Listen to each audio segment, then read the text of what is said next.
once it finishes connecting, and then I'll get us going here. Let's see.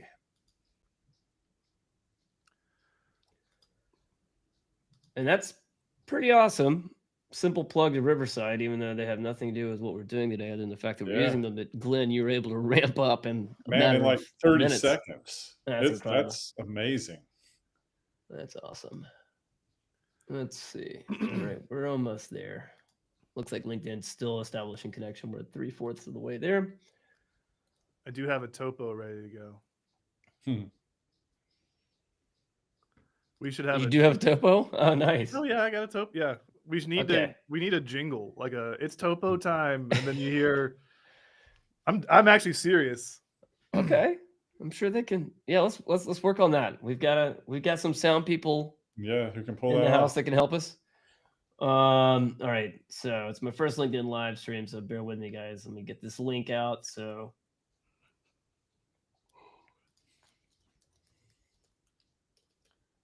okay. Looks like it goes live on the okay. So people are just watching me go. Oh, all right, what's this guy doing? All right. Okay, we are live on Drew's feed. Great. That's amazing. And from a pre-live on the pre-live section of the business page, it looks like it's going to start soon. I probably won't have the time to get back and figure that out. So I'm just going to grab the link from my main page and drop it there. That seems like the best way to do this. All right. Let's see. Repost that on the main page. Thanks, guys, for rolling with us on this. Those who are joining us live. Patrick and I had a few guys jump on the other day just during our test. It felt nice.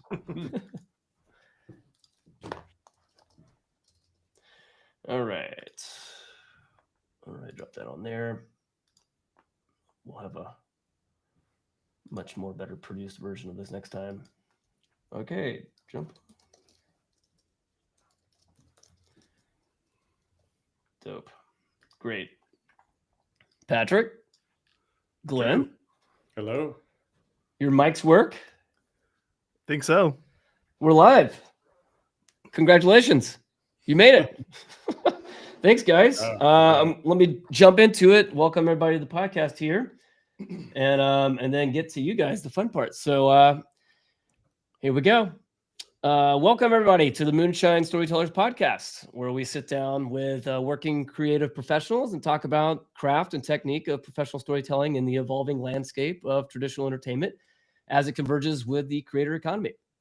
I'm your host, Drew Sawyer, founder of Moonshine Post, which is a full-service post house headquartered in Atlanta.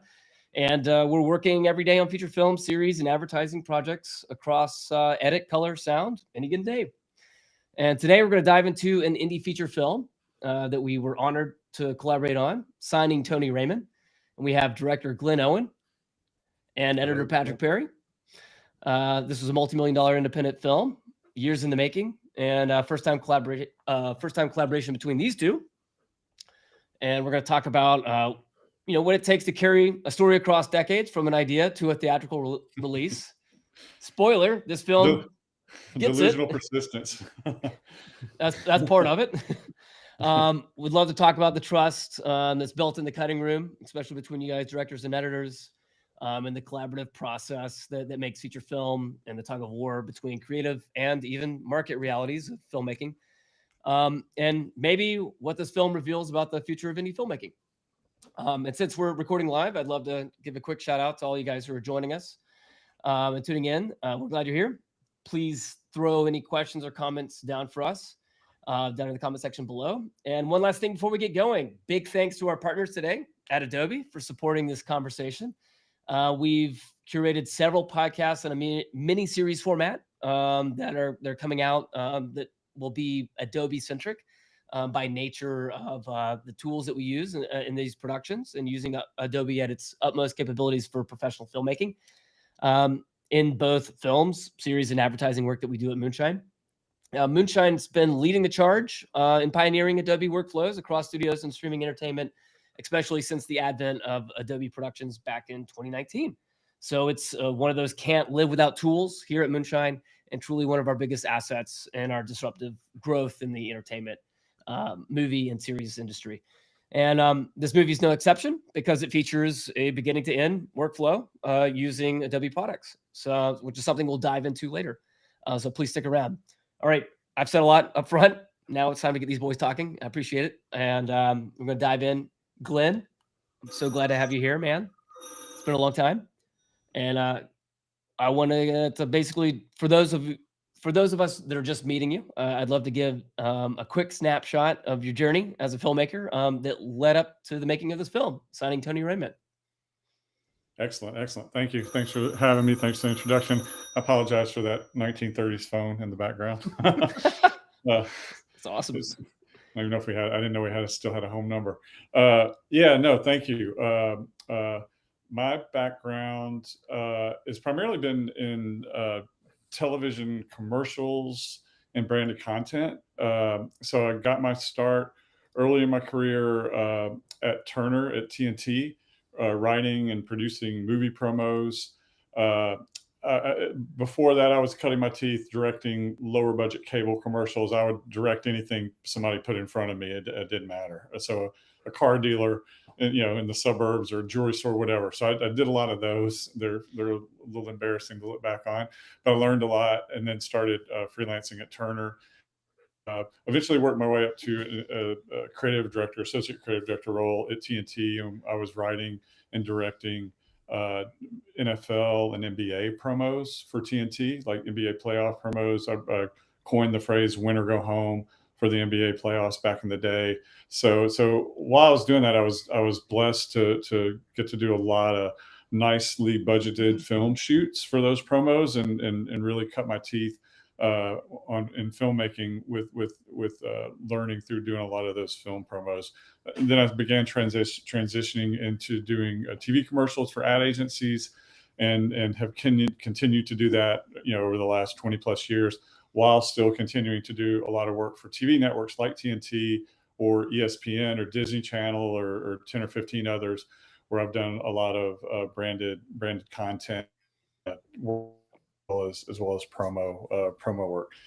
One narrative project that I did for TBS, we did a micro series. So this was one of the early narrative projects I did outside of short films.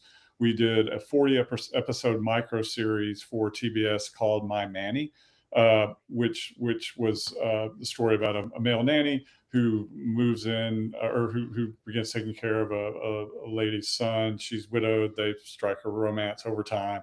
So that was a good introduction into doing larger narrative arc storytelling. And that aired for 40 episodes over the course of a few years. And it was around that time I began writing screenplays and plotting my attempt to transition from doing TV commercials into doing feature. So yeah, that's been a pretty long journey as well. It's a packed working director career and writing. Yeah. Patrick, let's get to you real quick. Yeah. Before we get into the film, I'd love you to tell us a little bit about your path as an editor. You've also worked across features and series and advertising as well. That's actually something you guys share in common here. Yeah, no, I mean, my story is the way I usually tell it is, was in high school, saw a couple of key movies, and realized that I started to feel very passionate about filmmaking and movies and sort of cinema at large. Decided to go to school for it. Got out, and then eventually through a sequence of events, you and I meet, Drew, right? And so I kind of start working with Moonshine in post. I've kind of settled, or not like settled into thinking, I think post is something that I'm really interested in. So, I come on, start doing do an internship, do a little assistant editing. Eventually we start cutting some branded content. This is maybe 11, 12 years ago, maybe now around this point. 10 to 12. It's hard to, I can't exactly recall. It's like 12 to 13 at this point. It's been a ride. So, and then from some of that branded stuff, we start kind of like gradually kind of kicking up, and we get involved in some unscripted television where, which was massive learning experiences. And then somewhere along the way, we kind of go from there into the scripted world, and we've been kind of seated in that for a while. So we've gotten to do, a few different TV series, a few different movies. I still do cut advertisements as well. That's something we always talk about, especially in our market, right? It feels feels like you kind of have to be able to do a little bit of everything, because it's less likely for you to get pigeonholed as being like the horror guy or whatever, like we've had these conversations. But and that kind of pretty much brings me to today in this film, where not too long ago, Drew shot me a message and just said, "Hey, I got this movie coming in, and I want you to meet the director. He's coming into the shop, and I just want you guys to talk." And so here we are. Yeah, I mean, a lot of people don't know, but yeah, I'm a post producer also by trade, turned post house owner. So, and I know you both from the community here in Atlanta, Georgia. So it's been exciting to see both of y'all's careers in the last years. And yeah, I mean, Patrick, you're my longest termed collaborator to date. We've done a ton of series back when I was post producing as well, notably Creep Show seasons 1 through 3. And we've also done a bunch of features together, which is exciting. So I was really, we'll get to that in a second, but I was really stoked to get to introduce you to Glenn when I knew that I was going to be entrusted with putting a lot of this post together. So yeah, Glenn, you've been carrying this for about a decade or more. A little more. But I'd like to know, signing Tony Raymond, sorry to have to ask you to pitch it one more time now that you actually made it and are selling it actively, but I would love to know if you could pitch the film to us right now for the listeners, but also what drew you to tell this story. Sure. Yeah. So signing Tony Raymond is the story of a football coach. His job is on the line. He's trying to crack through at a big time top 5 power program. And he is dispatched to rural Alabama under some dubious circumstances, you find out later, but he's dispatched to rural Alabama to try and sign the nation's top defensive end. So he travels to Alabama and endures a series of crazy misadventures there. He's got, rival recruiters. The town is swarming with them, grifting townsfolk. Everybody's got their hand out. They know money's being thrown around in these NIL days. And then he's also got to win over the kids or the players' wildly dysfunctional family. So he's thrust into this storm of recruiting craziness that he's got to navigate, and along the way, ultimately find out what he really wants to do. So, at its core, it's really there's a lot of funny parts. There's dramatic parts for sure, but really at its core, it's about finding your purpose. And there's a lot of people in the movie that are on those paths. So that's what it's, I guess, ultimately about. With football as the backdrop. And just for frame of reference for the folks out there, we can call it a dramedy, right? Yeah, man. Sports dramedy. Or a grounded comedy with dramatic undertones. I don't know. It's definitely a blend of genre. And we can talk about that when we get into the editing a little bit. I mean, that's definitely something that we had. You have to try and manage that. I'm very interested in exploring that in the edit, but it's definitely a comedy, but with a lot of heart and dramatic moments in it. All right, so what kind of indie film we talking about here? I mean, a lot of people go into making a movie, an indie film, bootstrapping, but you've got a plan, but it takes you about a decade plus to get to it. You're writing this throughout the career that you just gave us a snapshot of. Yeah. When does the real business of filmmaking, the apparatus of it, start to form? Because I remember even at the Rome International Film Festival, maybe 3 or 4 years ago, you were in the middle of the fundraise, but you've already been doing that for some time. So would love to hear about the journey of the writing part, to get to the part where you can finally bring on the producers to produce part and build a business around you? Great question. I'll try to be concise, but yeah, I mean, I banged out the script over the course. It took me a while because again, I had another career. I had a production company, State Line Film, so we're doing projects, and I'm just banging away on the script at night as much as I can, and it took a little longer.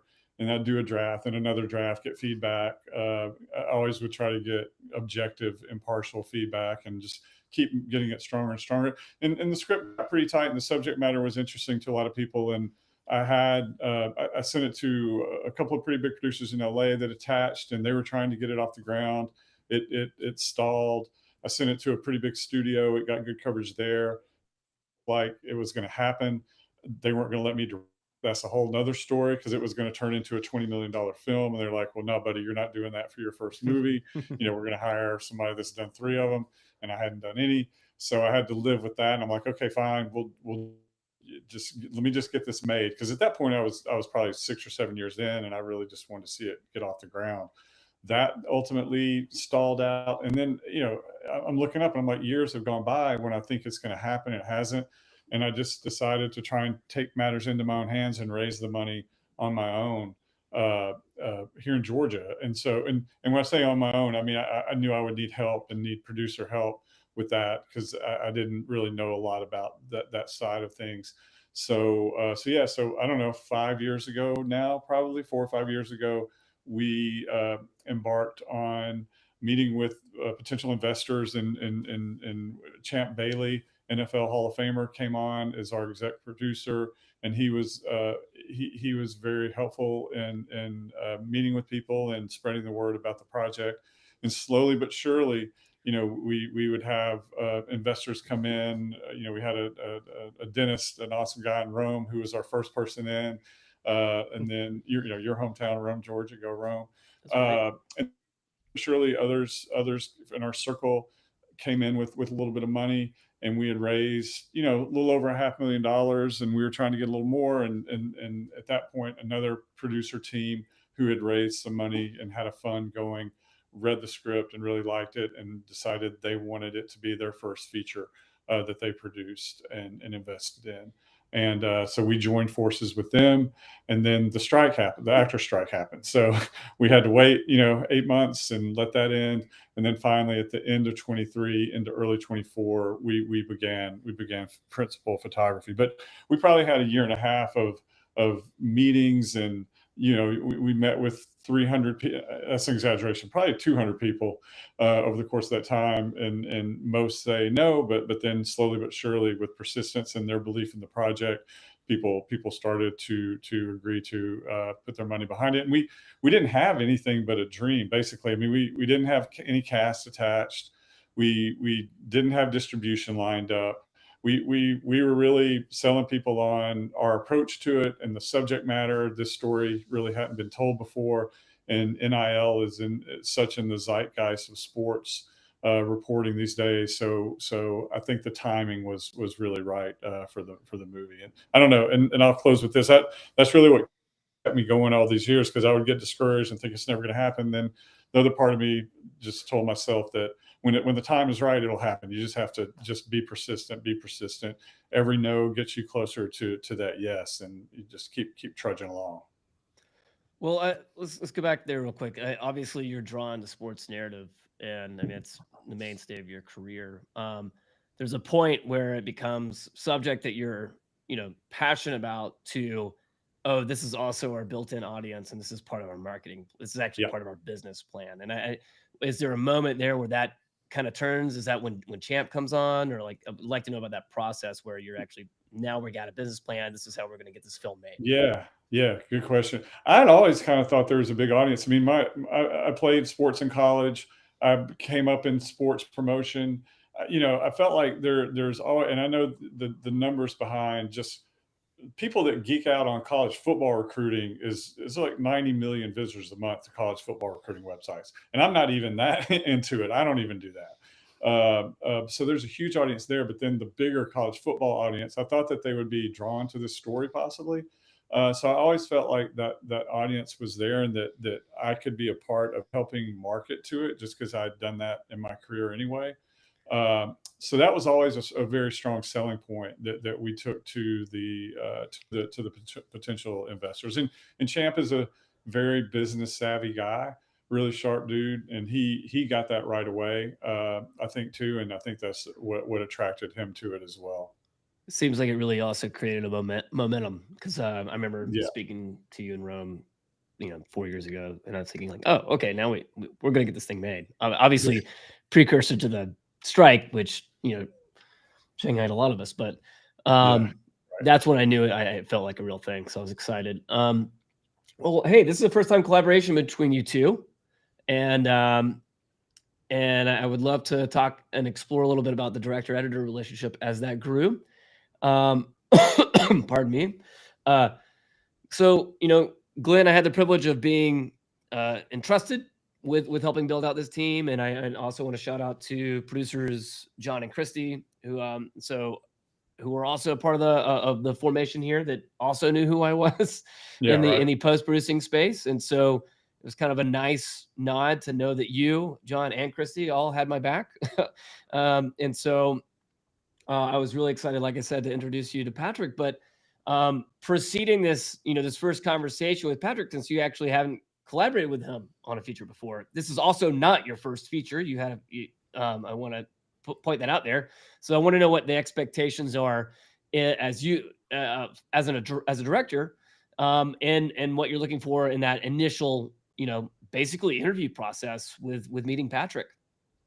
Yeah, I mean, I think the initial thing is like, are you vibing with this person, and you feel like you can sit in a room with them hour after hour and collaborate and have a good productive back and forth. So I mean, I think like in most business meetings, the personality compatibility is probably the initial thing that you have to have in place, because if that's not there, then the rest is really tough for that to follow.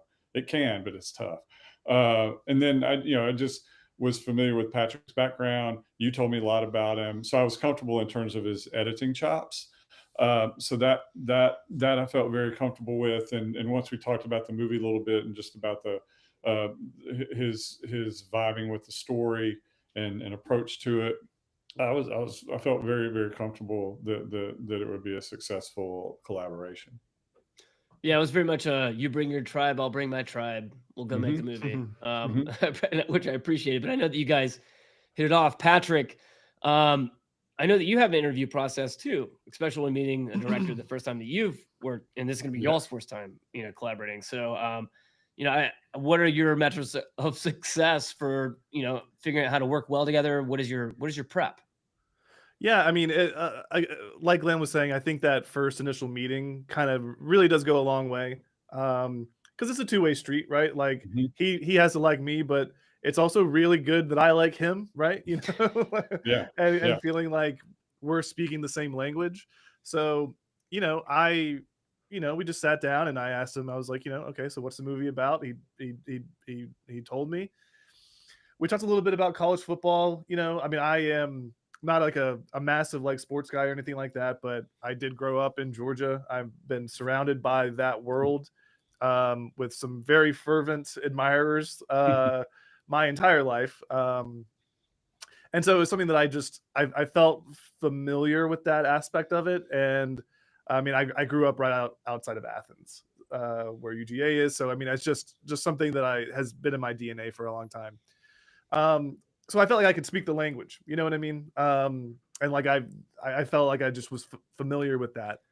And from there, we just chat a little bit more. I'm always big on talking about any influences or inspiration that might be the case.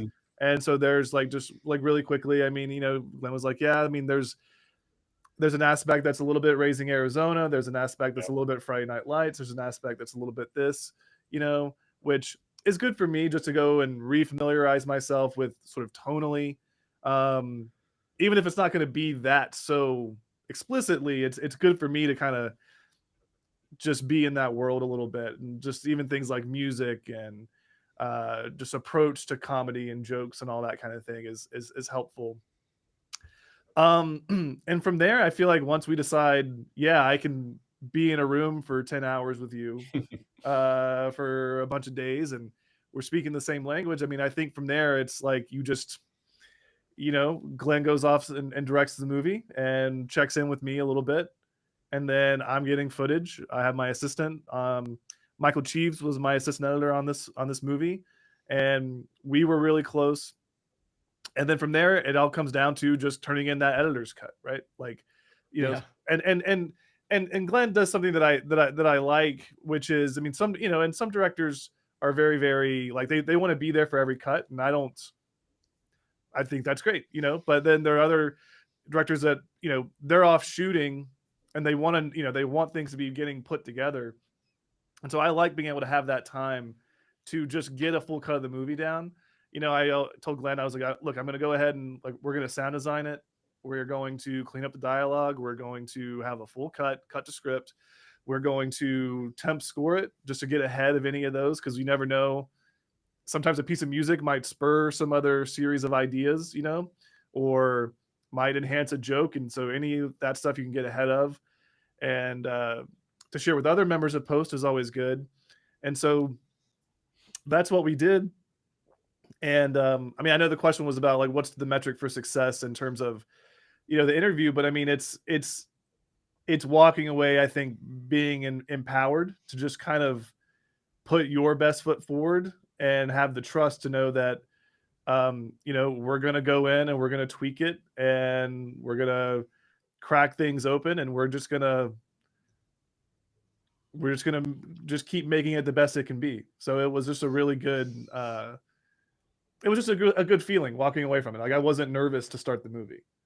Yeah. Drew, can I say something real quick? Yeah.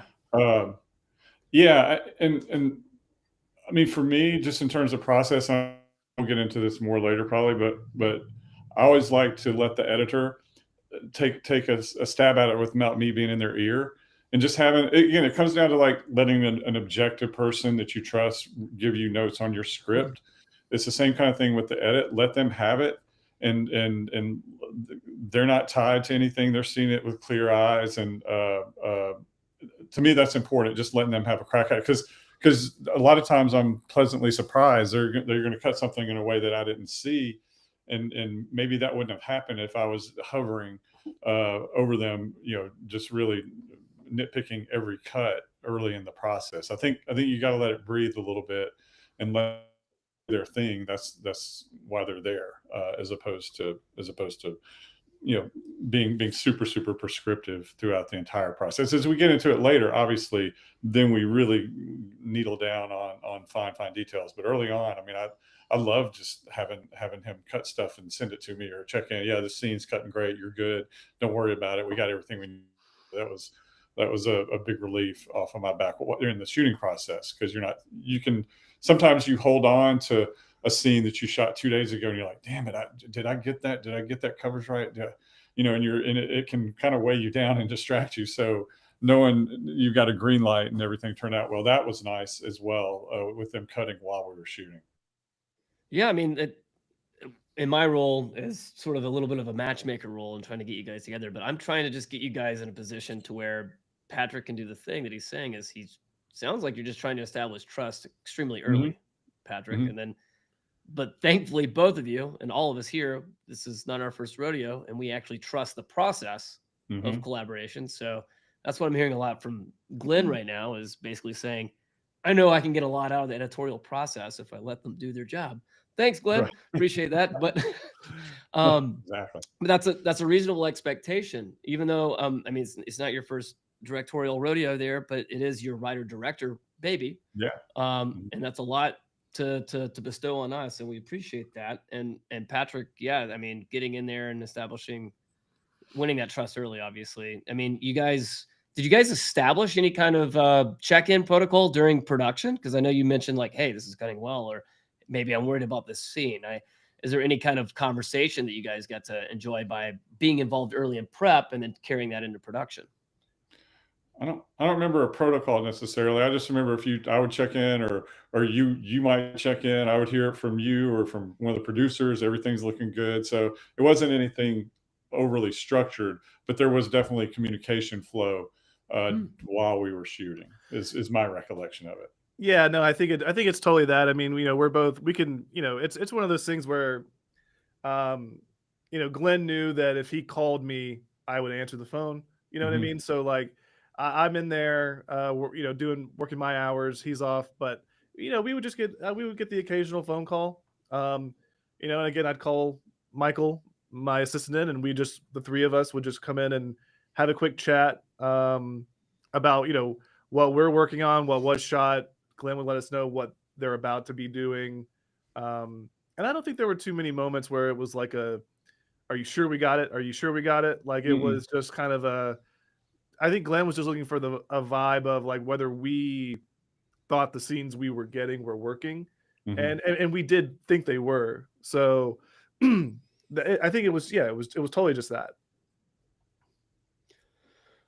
Well, Patrick, let's dive in. Let's do a really hardcore Adobe nugget here, and before we get into first cut, director's cut, and the cutting room. I do know that this is a tip to tail editorial workflow done in Adobe, and namely in Adobe Productions. I know that this film ran through a traditional offline online process inside of Adobe. I would love for you to walk us through how you and your assistant, Michael Cheeves, built out the cutting room and set up to handle, obviously, dailies through run of post. Yeah. So, one of the good things is that Michael and I had the benefit of not directly collaborating before, but he was an assistant editor on our previous series, Creep Show. So, one of the good things about to bring up that show is that that's where we truly dialed in our current workflow, our current like offline editorial workflow for our production template that we use for every project. And so that entire process was something that was very familiar to him, and he didn't like have to learn it. So he was able to really take the reins and just build that project out. But it basically is a tried and true. We get our dailies in. It's great. A project like this is great because Moonshine does the dailies, and like the dailies are being generated feet away from the cutting room. So it's if there's some kind of thing we need to look at, right, the assistant editor can just walk down the hall or walk over a few feet or to another room and find the dailies tech, right, who generated that stuff, and it makes that super smooth. So we are in Premiere Pro, which our workflow is generally for an offline edit always going to be HD ProRes proxy dailies with 24-bit sound attached to it. It's a tried and true, almost flawless workflow. And so Michael would come in, get the dailies. He'd ingest them into Premiere. He would make sure all the metadata and all that stuff translated correctly. And from there, then we just talk about what we want to get done that day. He'll be throwing me scenes. I'll be trying to chew through however much per day. I always tell myself if I can do 4 to 8 minutes of new material a day, then I can't possibly be falling behind. That's my biggest thing that gets in my head a lot. I when I'm editing a movie, I'm always convinced that I'm falling behind, and I rely on other people like Michael to be like, you tell me if I was falling behind, right? And he'd be like, yeah, you're good. You're good. You're good. Just keep going. And so he would toss me scenes. Yeah. And then we would just review what we had cut. If there was anything new, he's my first audience member, right? I show him first just to be like, did that make sense to you? Did that read? And if there's something I'm worried about, like, did you feel that character feel that thing? And he'd be like, oh, totally. Or he'd be like, I mean, you could maybe, we could talk about ways to enhance it. Or he might be like, yeah, let me go. That'll totally work once I'm done sound designing it. So he would go off and sound design things. We're both working on temp score, trying to just find any number of tones. And that's really it, and then you start, it's always, you start the movie and scenes start coming in, and for a while you just don't know what it looks like because they're all out of sequence. And then eventually you have like a 15-minute chunk, right, of scenes that flow into one another, and that's always a good milestone. And then from there, I mean, yeah, truly, like, comes in. We had the movie divided up into reels, and we're just getting in there and polishing them until we have that first sort of cut to script cut, and then we just dive in to putting as much polish as we can in, because our ultimate goal, especially when showing the director for the first time, is to not have there be anything from a technical perspective that's going to pull them out of it. You know, even though it's all temp and it's all still rough somewhat, we just like to go in and polish, you know, really clean up the dialogue, make sure those music cues make sure the mix overall is not, you know, stupid, right? And so that's the process. It always happens in a little bit of it's always blurry thinking back on it, but you know, that's pretty much what our workflow looks like on almost every project, and that's what we did. Yeah, big shout out to Michael Sheaves, your Cheese is a boss. He was a big part of the process, like Patrick was saying. We all went back and forth a lot. It was definitely a team vibe in there. Yeah, he's a fabulous career AE, working at the top of his game on James Gunn features and series and Marvel stuff. It's awesome. I know that, you know, the beauty of, obviously, I appreciate you bringing that up, Patrick, of building out the Premiere, the Adobe Productions model. It's sufficient to say that it functions in the way that most of the Avid bin locking infrastructure has been dominating most of the editorial space for the last decade. But it allowed you to both work seamlessly in the same collaborative function in a traditional assistant editor functionality. Is that right? Yeah, well, 100%. Again, you know, we're both cranking away in one production at all times.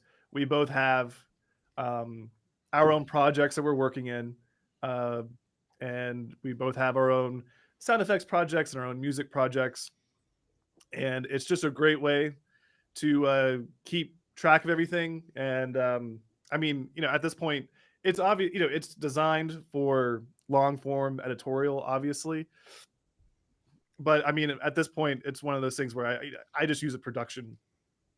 Again, I have a template, so I use the same template on every project. And so if it's a movie, a TV show, and a 30-second commercial, it could be a sizzle reel, I just use that same template over and over and over again, because we have it built out in a way that it just has everything I need, and everything stays organized, and project files don't blow it out of control in terms of size.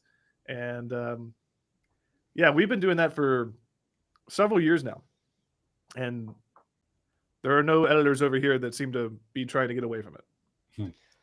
Yeah, we're artists and storytellers. We use whatever tool is best for the job.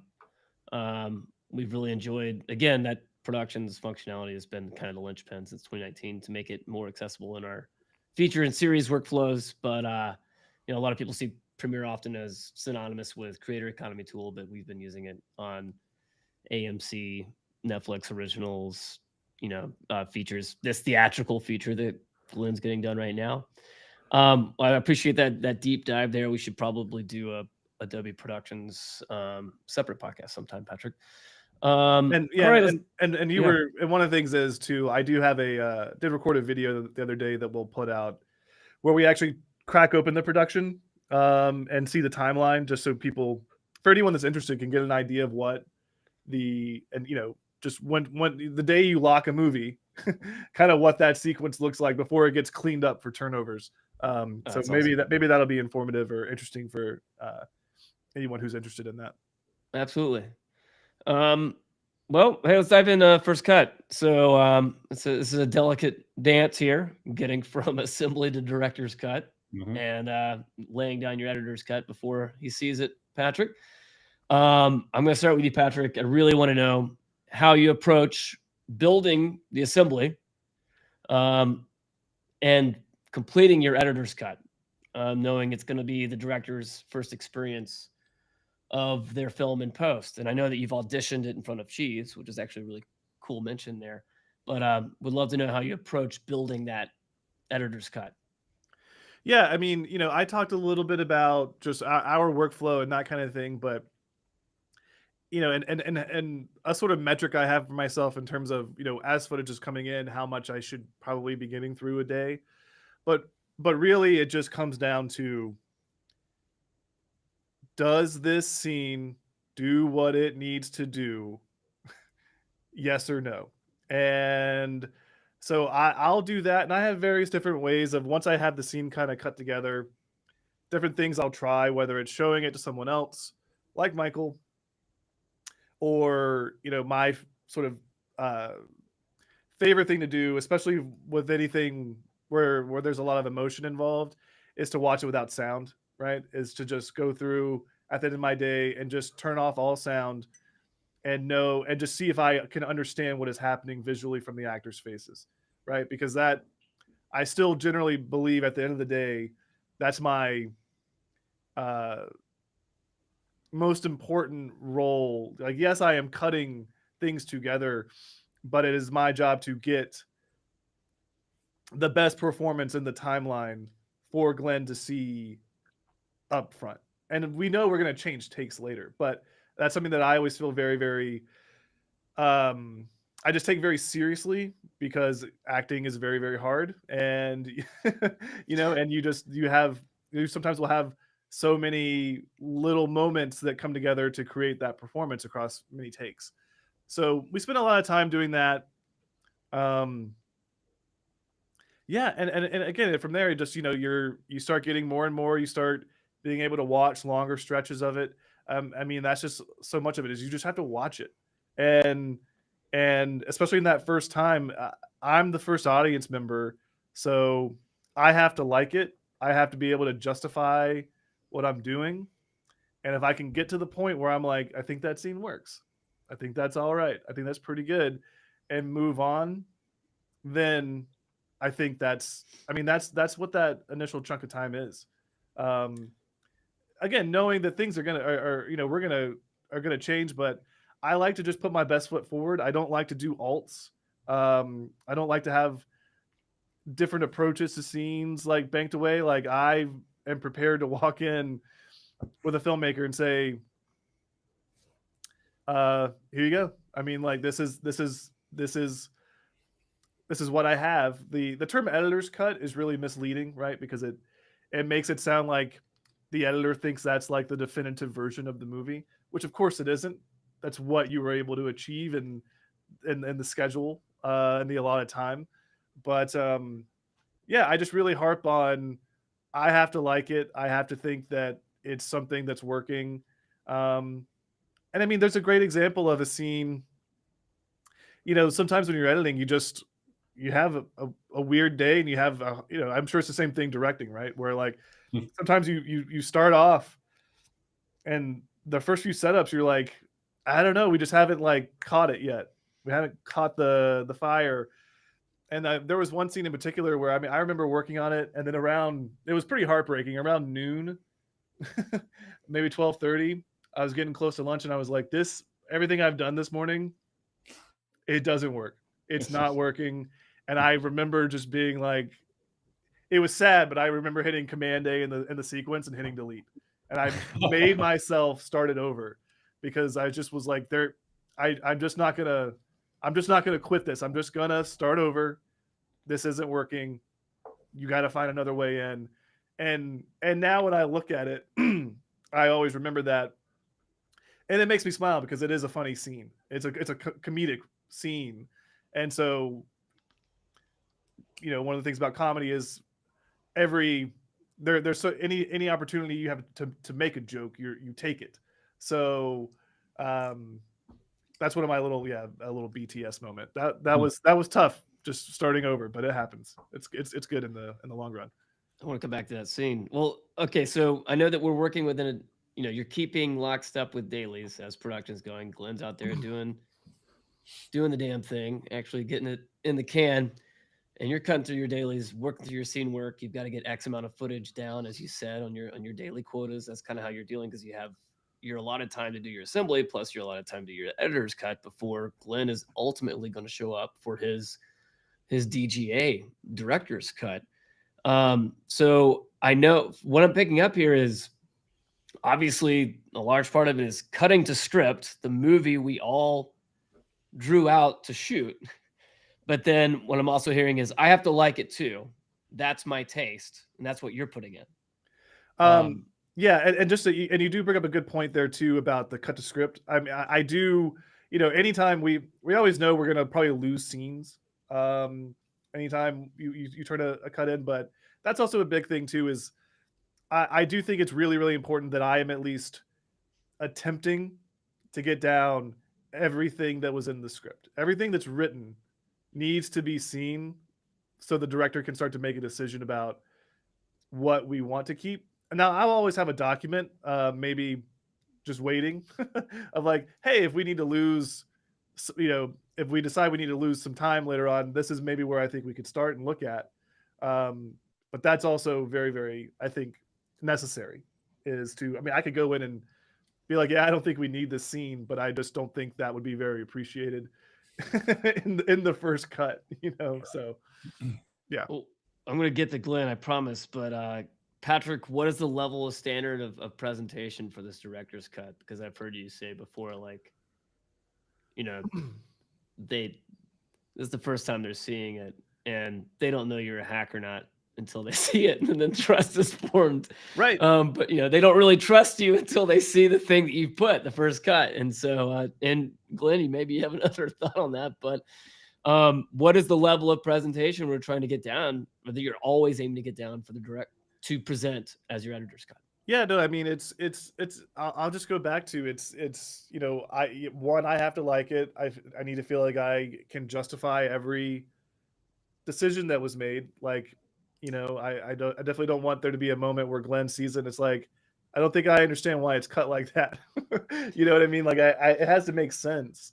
But again, yeah, it really is, just getting in there and smoothing out as much of it as you can.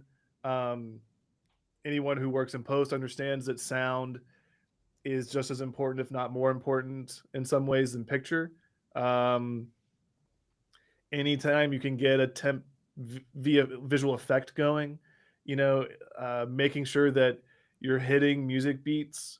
There are moments in this movie where it's pretty obvious that there's going to be score there. Like all that stuff needs to be present, I think, or at least that's how it's worked in my career. There are definitely some, you know, very, very, very established editors who work on,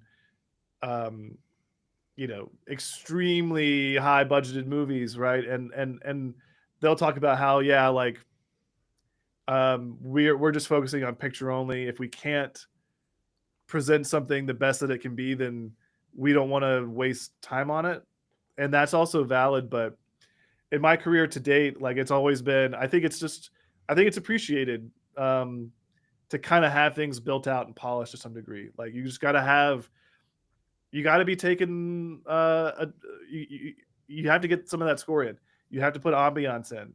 If someone's firing a gun, you know, like you need to put some gunshots in. You need to kind of work with it and just try to make it as immersive. Because I don't want Glenn to hear a clipped dialogue track or hear a bad like audio edit, like a little you know pop or whatever, and him, you know, it kind of like gnaw away at him while he's watching something.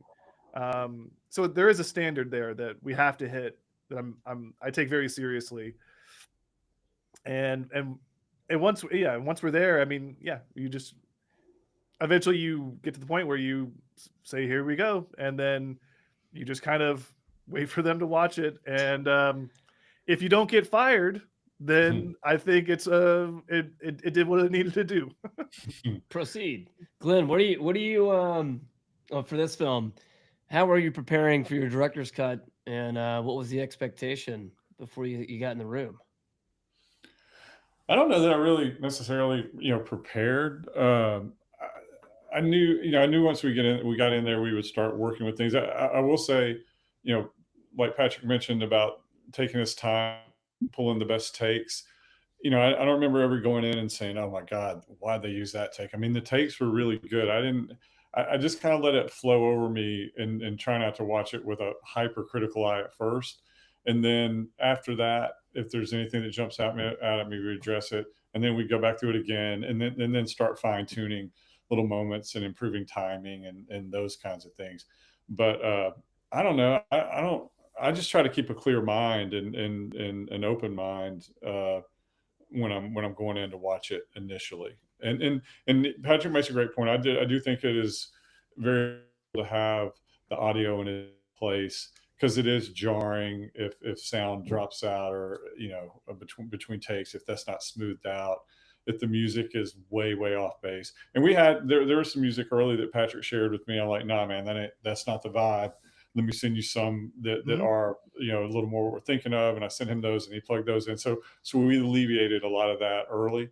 And we got on the same page musically, which helps it just flow over you a lot better. So yeah, I don't know, that was just the process for me. I try to be open-minded and then after, like Patch said, you watch it a bunch and then you start seeing the warts and you address those and just really start tweaking the timing of it all. Well, I know we did have the benefit of a legitimate, cut cycle. So we had our assembly, Yeah. our editor's cut, our director's cut, our DGA minimum, and then we actually had a producer's cut. But Mhm. yeah, there's an unspoken dialogue here going on that you benefited us with, which was, your circle takes, which a lot of directors worked very differently, but we're following your lead and looking for that breadcrumb trail, obviously in post. Yeah, So I think that's critical, and I did try to be. At one point, my script supervisor was like, "You got to slow down. You can't give me every freaking 10 circles in one take." Because I was like, "That's that word."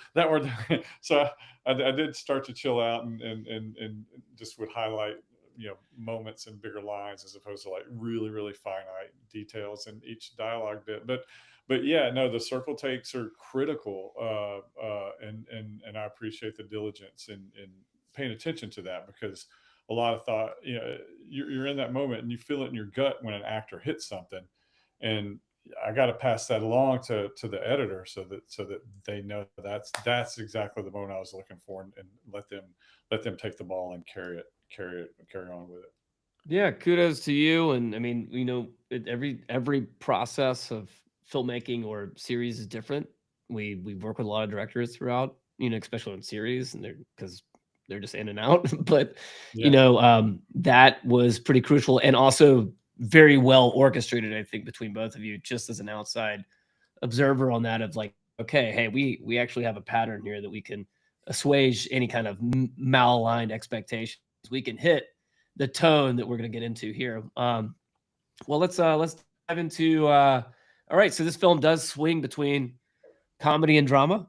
Yeah. That's kind of a difficult dance. Sometimes hard to calibrate. Especially when you don't want laugh undercutting, heartbreak and vice versa. Yeah. So, Patrick Group, we'll start with you. Would love to know, or what's striking this tone before Glenn's getting into the cutting room with you at the onset. How are you approaching this genre? Because you've cut across horror, family, thriller, whatever. This is probably your first sports dramedy. Sure. What's your approach? Do you look for breakthrough scenes that just got to get the scenes down? I'm just curious. Yeah, no, it's that's probably the trickiest part of putting this movie together is just, again, and I think it comes back to a taste thing, but and watching it, but you just have to just kind of keep following your gut and making sure, if a scene is meant to be funny, is it funny? And if a scene is meant to be dramatic, is it dramatic?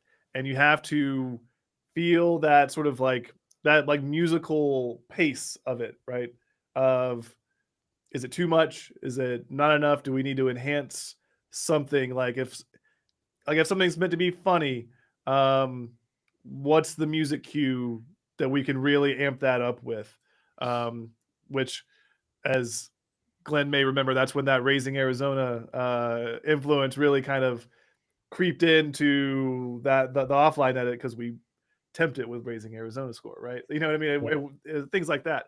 Or no music. Like the scene you did where Brad Carter, Uncle Ronnie's cranking the motorcycle. You just let all the sound drop out, and it's just him failing Yeah. to crank this motorcycle, and the audience laughs at that every time it plays. That's great. Yeah, that was one of our favorites once we got that put together. So yeah, I mean, I think it's just being constantly watching it and making sure that the individual scenes are doing what they need to do, and just making sure that it never feels jarring. There just has to be, you just have to very, very kind of confidently get in and out of these scenes. From there, the actors are going to do the work. Mhm. So it's just making, it's just that gut feeling of does this make sense? I mean, does this feel right? You know, and there are definitely moments where, you'll have something ridiculous, like a guy gets tied up and put in the trunk of a car, and then he gets broken out and he's tied up and he's really mad and he's a comedic relief character. And then you go into the very next scene of someone hitting their absolute breaking point, right at the towards the tail, 75% of the way through the movie or so. And I just remember thinking like, okay, because what's interesting too about the actors is that all of this is on the page, but some of it you really see it when you see the actor's face behind it. Like, again, talking about like Brad Carter, right, Glenn? Like Ronnie's funny on the page, but then when Ronnie shows up in the scene and that's that guy, and he starts talking, like the humor, like you get it. I was like, oh, okay, now I understand like really who this guy is. So yeah.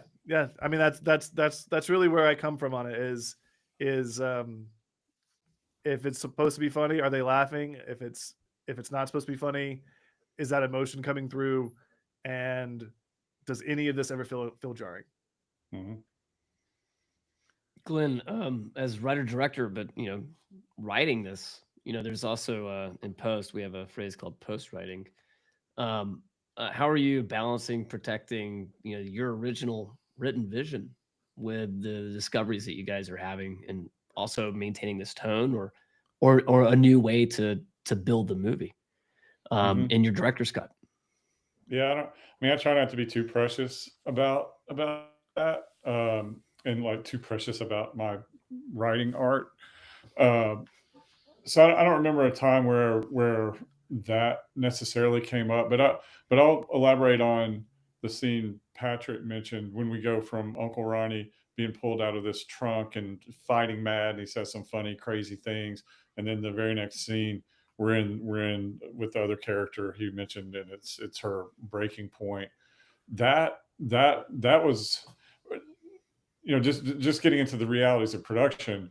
I had to trim like 10 pages out of the script. So that transition wasn't in the original script. That was a byproduct of, you got 18 days to shoot this thing. You can't have all these locations. You got to condense locations. And so that was something a choice I had to make. And I knew it, tonally it was challenging, but then that challenge then rolls over onto the editor, because it was just the reality of our budget and the amount of time we had to shoot the movie. So I did think that worked well. I was pleasantly surprised that a little and let that moment breathe a little before he went into the house to discover the character that was struggling, and the music tone shifted properly, and it just had a minute to breathe. And I think, as he's talking about just knowing in your gut when it feels right, and striking that, there's just something that's instinctive. You can't really teach that. It's just something that you feel more than anything. Well, it begs me to ask: was there, every movie has a bear or a tough scene, and I'm curious what your proving point or tough scene was in this film and how you guys resolved it together in the cutting room. Yeah, the one I was most nervous about, and I think it was our toughest day, and it was a heavy page count. You know, it was probably 7 or 8 pages. We were shooting it was outside. We're shooting during literally the shortest days of the year. We had very limited sunlight, so everything had to go well. And it was a scene where our coach encounters the recruit's mom for the first time, and she's got some mental things going on, and there's some contention and conflict, and Mira's a brilliant actress, but it was her first time doing like a deep South accent. So I knew there would be some things we'd have to work around there, a word here or there that we might have to work on. She did a phenomenal job and really prepared for it. And I was blown away by how she captured it. But I knew that was going to be a challenge. It was her first, big scene. It was such a pivotal turning point in the movie. And again, a lot going on, a lot gets established that serves as the catalyst for everything else that happens in the film. So that one was the most challenging. I do think it's the one we spent the most time, just because there's so much subtext going on between her character, the stepfather played by Rob Morgan, the recruiter played by Michael Mosley, and there's a lot of stuff at work there that had to be massaged and really nuanced. Patrick, from your point of view in the cutting room, how did you see this scene? Is it mutually shared? Yeah, no, I mean, like, we definitely could tell, and you feel it in the script, that the introduction of this character, played by Mira Sorvino, is going to be just very important, because she is certainly the most like explosive character in the movie. That's a good word. Yeah, and it's the kind of like tonal thing that you just really can't fuck around with it. Like, you have to kind of get that right, or else it's gonna harm the movie. And so, Glenn's right that there's a lot of little moments that we really want you to notice. It could be, I mean, it's just filled with them. Like, for example, the character of Otis, again played by Rob Morgan, who, like right when she comes out, there's a quick insert of him. He's just working, and he like looks up, right? And so, like, it's just a little moment like that where the actor gave this great little thing, but it just says so much, where it says, he's like, oh shit, like, I really wish she had stayed inside, right? Yeah. For this. And so the other thing too is that when I get the footage prepped, and I see it, and I immediately am like, okay, there's a lot of coverage here. That is immediately a signifier to me. Hey, this scene's important. Mm-hmm. Yeah. We made sure that we got it. Yeah. And made sure that we had a lot to work with. So, and then when you see that, you kind of go, well, I know what I'm doing today. Like, I'm going to be on this for today and tomorrow, and that kind of thing. So you do it and you try to get it right. And then, but I knew that was going to be one that he and I were going to bounce off of each other a lot on. And I remember just making some like dialogue tweets in particular in the director's cut. Like, I just remember just certain moments where like Glenn's there, and we're just kind of, I remember it being kind of like this like very like live feeling where I'm just trimming words and things like that here just to find the rhythm that we wanted. And that was a really kind of like fun process though, because it was just, you just do a little trim, and Glenn's like, maybe just a little bit more. And I'm like, okay, here's about 3 frames. Actually, let me take that back 1, you know what I mean? And then gradually, that's a full day of edit. And then you come out of it and it's like, yeah, I think that's better, so that's when you're in the director's cut, that's really what you want to feel every day, right? It's like, yeah, it's a little bit better than it was at the start. So yeah. Well, let's get to the other side. We've got the film locked. It's out. It's finished. It's coming. You've got to prepare for your theatrical release, which, big applause. Congratulations again, Glenn. It's incredible. Thank you. how are you navigating currently there's got to be tension now between the creative product and the market demand, and you getting it, to the big screen and attaching distro. Love to hear about that part of the journey. Yeah. We're premiering in a couple of months at the Austin Film Festival. So we're super excited about that. After that, we'll do a screening at the Rome International Film Festival in Rome, Georgia. So that'll give us a nice launching pad for Georgia, I think, and we're super excited about that as well. And then we have aligned with a theatrical distributor, and our plan is to do a theatrical release in mid-January, just before the college football national championship game. We'll hit theaters primarily in the Southeast, Midwest football, college football hotbed markets, because that's where our core audience is, and we feel like we can reach them really effectively with targeted marketing. So we'll see how things go theatrically. We've got a pretty robust marketing plan in place, and are assembling a war chest of content that we've got a media buying plan to put that out into the world and reach our audience. And see how it does theatrically. We'll see how long we're able to last in theaters, and then from there, we have a digital distributor that we're finalizing a deal with that will take it to all the digital platforms, SVOD, PVOD, all the VODs out there. So that'll happen, in a short window after the theatrical. Well, you're going back to my initial question. What kind of indie are we? And you're the indie with that got to use the breathing room to make and tell a very compelling story, but also had a very robust marketing plan at the end of it. And that's we tried to be very entrepreneurial about it and be strategic about it. And that was always in the back of my mind. Like, is there an exit ramp for this? There's so many great indie films that I see and love, but probably have a very, very narrow audience out there for it. But I felt like this had much broader potential. We'll hopefully that potential will be realized, and people really like it, and we can get the word out to them and make them aware of it. But yeah, that was always part of the equation going into it. Well, and then is there any lessons you'd be willing to share with other filmmakers that are preparing an indie feature for sale or prepping, I think film? you need to be able to talk about how you are going to market it and who your audience is. I think that can be very, very effective with potential investors and put them at ease that there is a strategy. The strategy is not we're going to enter 10 film festivals and pray that somebody picks it up.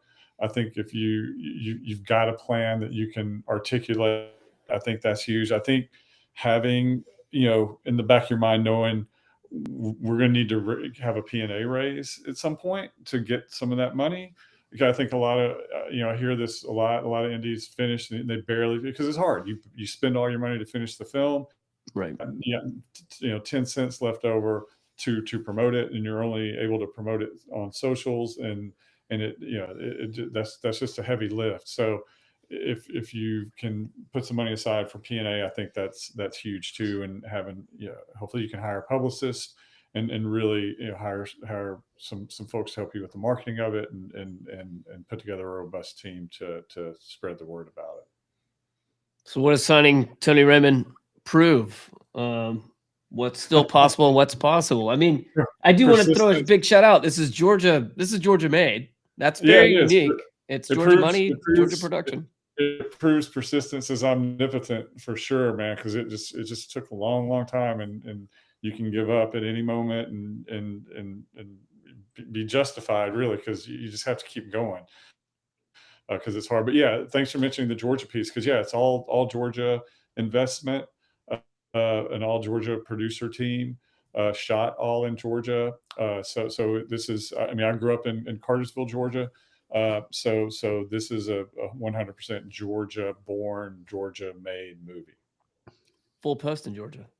Thank you. Full post, all that. Patrick, I'll come back to Glenn here in a second, but we're getting here towards our logical conclusion. I want to know what you're going to carry forward from this film as an artist, as a storyteller, because our job is collaboration in post.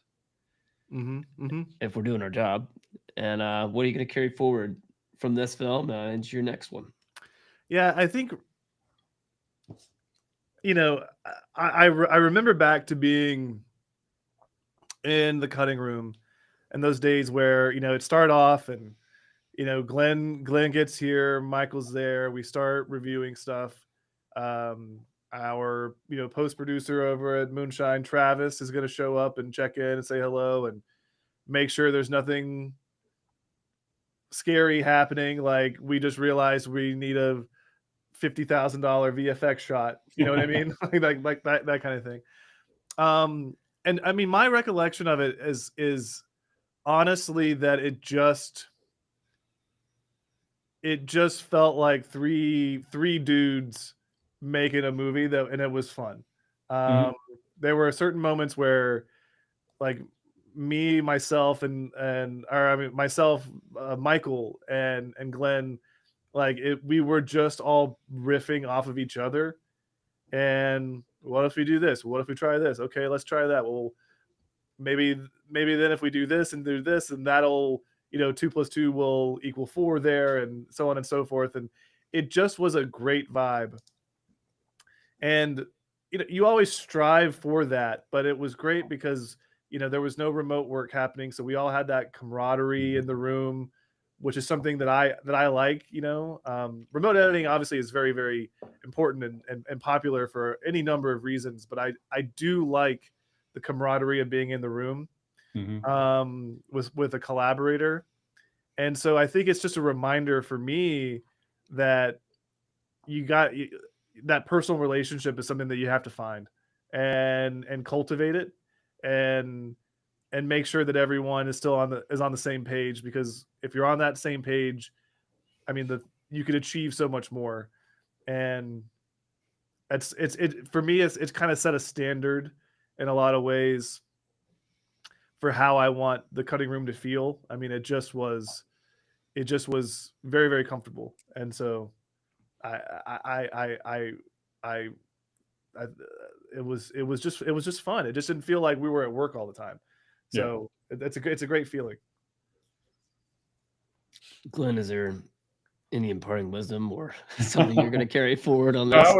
I would second that description. Yeah, I mean, we just bounced ideas and talked things through, and we didn't always totally align on everything, but we would talk it through and try stuff, and that was the beauty of it, is just being open-minded and exploring, and then ultimately landing on the right take or the right choice for a given scene.